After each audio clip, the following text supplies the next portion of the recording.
గుంటూరు జిల్లా సత్తెనపల్లి వైఎస్ఆర్సీపీ అభ్యర్థి అంబటి రాంబాబు తరపున ఆయన కూతురు శ్రీజ విస్తృతంగా పర్యటిస్తున్నారు. ముప్పాళ్ల మండలం దమ్ములపాడులో ఇంటింటికి తిరుగుతూ ఫ్యాన్ గుర్తు కోటేసి తన తండ్రిని గెలిపించాలని విజ్ఞప్తి చేశారు. ప్రజలు నుంచి వస్తున్న అపూర్వ స్పందన చూస్తుంటే తన తండ్రికి భారీ మెజారిటీ ఖాయమనిపిస్తోందని శ్రీజ అన్నారు. 5 ఏళ్లలో సత్తెనపల్లిలో అవినీతి అరాచకాలే రాజ్యమేలే అని ప్రజలంతా మార్పు కోరుకుంటున్నారని శ్రీజ అన్నారు.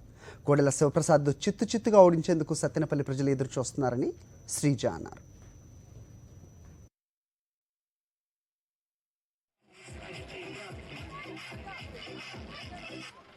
దమ్మలపాడు గ్రామంలో మేమందరం కూడా ర్యాలీ కోసం వచ్చాము. జగనన్న సీఎంగా చేయడానికి ఉడతా భక్తిగా మేము చేయాల్సింది మేము చేస్తున్నాము.